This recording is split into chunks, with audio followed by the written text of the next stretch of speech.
భయంకరమైన వాన. గోదావరి నది ఉగ్రరూపం దాల్చి ప్రవహిస్తోంది. పల్లెటూరి చివరన ఉన్న జాలరి రంగయ్య గుడిసెలో ఆముదం దీపం వెలుతురులో అతని భార్య గంగమ్మ పొయ్యి మీద మట్టి కుండలో చేపల పులుసు వండుతోంది. చలికి వణుకుతూ రంగయ్య అప్పుడే ఇంట్లోకొచ్చి తలుపు గడియ వేశాడు. ఏవండి, ఎంతసేపండి? వల బయట వదిలేశారా? అసలు మీకు బుద్ధుందా లేదా అని అడుగుతున్నాను. ఈ కుంభవృష్టిలో కళ్ళు పొడుచుకున్నా కానరాని ఈ కారు చీకట్లో ప్రాణాలకు తెగించి గోదావరిలోకి వెళ్లడం అవసరమా? వానకి మన గుడిసె పైకప్పు ఎగిరిపోయేలా ఉంది. ఏ నిమిషాన ఈ గోడలు కూలి మన మీద పడతాయో అని నా ప్రాణాలు గుప్పెట్లో పెట్టుకుని కూర్చున్నాను. తప్పదు గంగమ్మ. ఉరుముకి భయపడితే కడుపు నిండుతుందా? రేపు పొద్దున్నే ఆ రాబందు షావుకారు సుబ్బయ్య మన గుమ్మమెక్కుతాడు. పాత బాకీ కింద ఖచ్చితంగా 200 ఇచ్చి తీరాలి. నిన్నటిదాకా గడువు అడిగాం. రేపు కూడా డబ్బు కట్టకపోతే ఊళ్ళో పరువు తీస్తాడు. ఇంట్లో ఉన్న 2 రాగి బిందెలు పట్టుకుపోతాడు. అందుకే ఈ వానలో కూడా వలవేశాను. గోదావరి తల్లి నా కష్టం చూసి కరుణించింది. నా కష్టానికి తగ్గ ఫలితం దక్కిందే. ఇలారా, నా బుట్టలో ఏముందో చూడు. అమ్మో, ఏంటండి, ఈ చేప మామూలుగా లేదు. దీని పొలుసులు వెండిలాగా మెరిసిపోతున్నాయి. కళ్ళు రత్నాల్లా ఉన్నాయి. ఈ చీకట్లో కూడా దీపంలో వెలుగునిస్తోంది. గోదావరిలో మనమెన్నో చేపలు పట్టాం కాని ఎప్పుడూ ఇలాంటి వింత చేపను చూడలేదే. ఏమైనా దయ్యపు చేపా ఏంటి? అవునే, నాకు ఆశ్చర్యంగానే ఉంది. వల లాగుతున్నప్పుడు ఇది ఒక్కటే చిక్కింది. వల ఎంత బరువు ఉందంటే నా ప్రాణం పోయిందనుకో.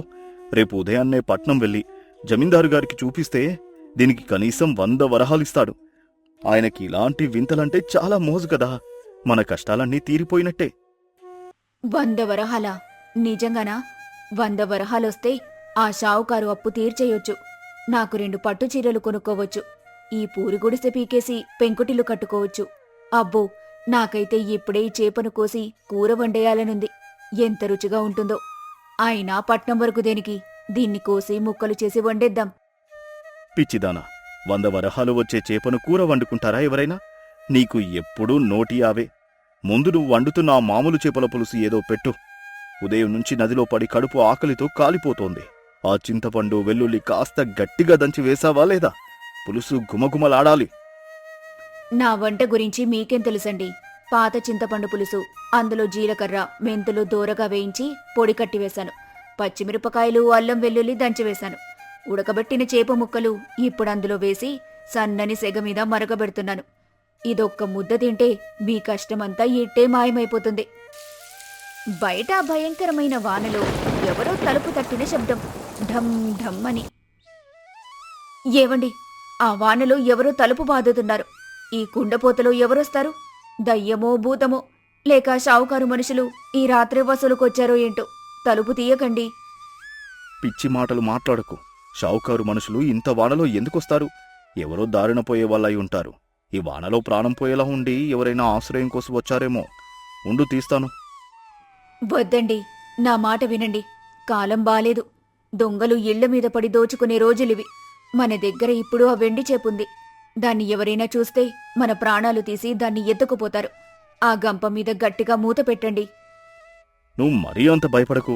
నేనున్నాను కదా. ఎవరక్కడా? రంగయ్య తలుపు కొద్దిగా తీస్తాడు.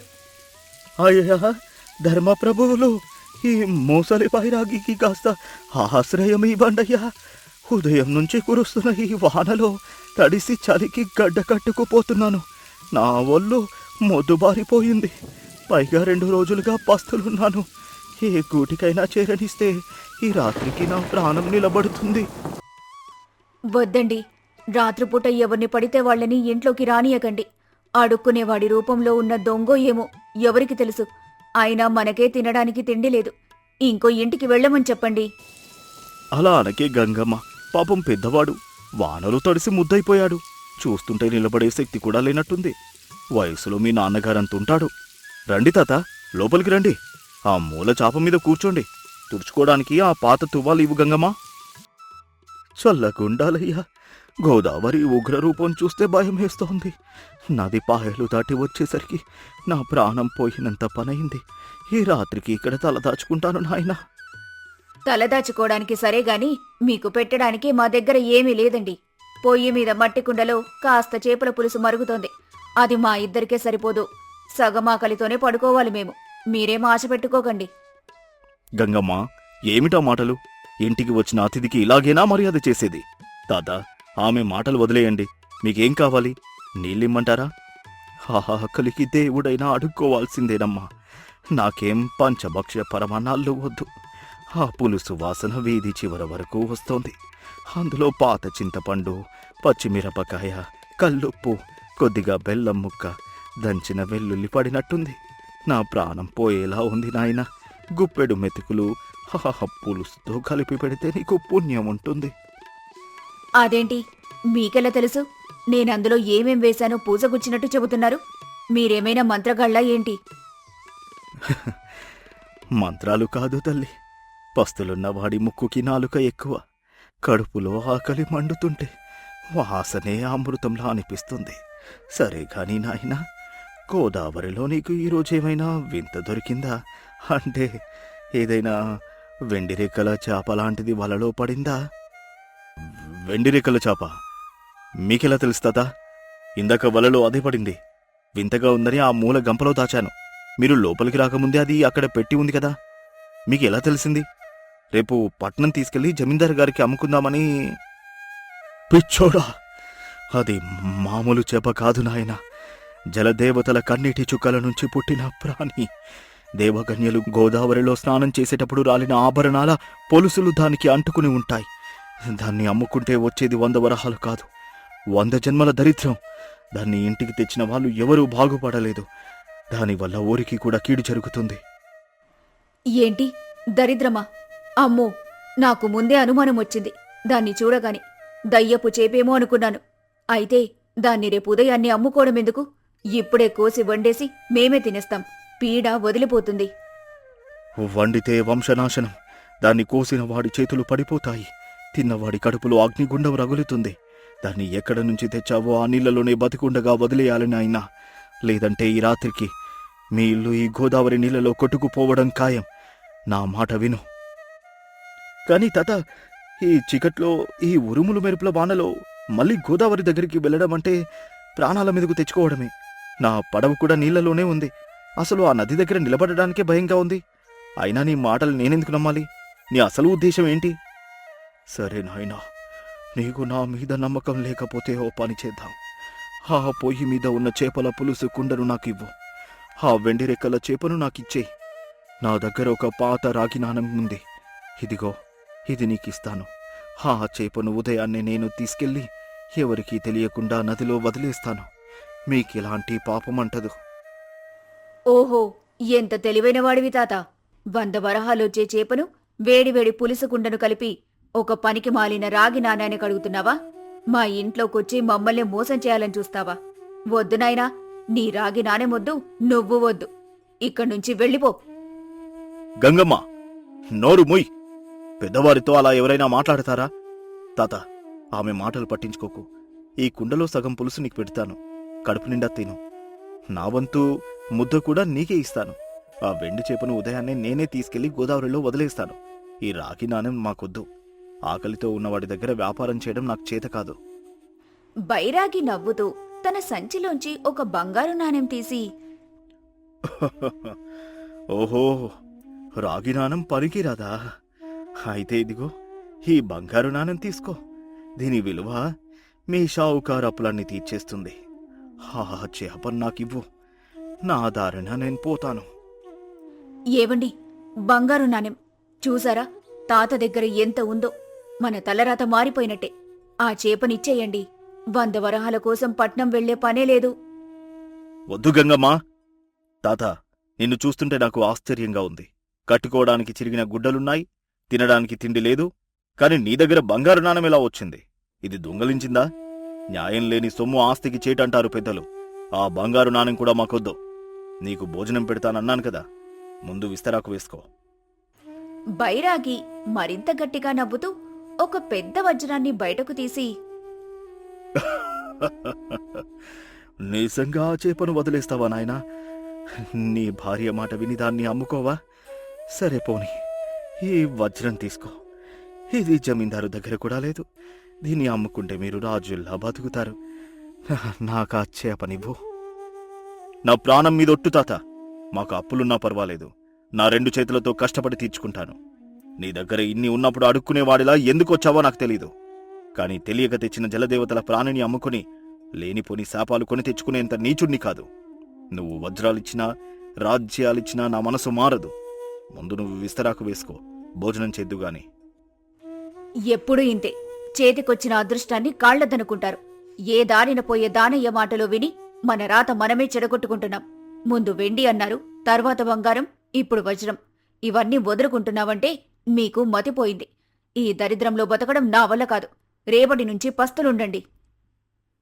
బైరాగి గట్టిగా నవ్వుతూ గొంతులో అనూహ్యమైన మార్పు, వణుకుతున్న గొంతు మాయమై గంభీరంగా మారుతుంది.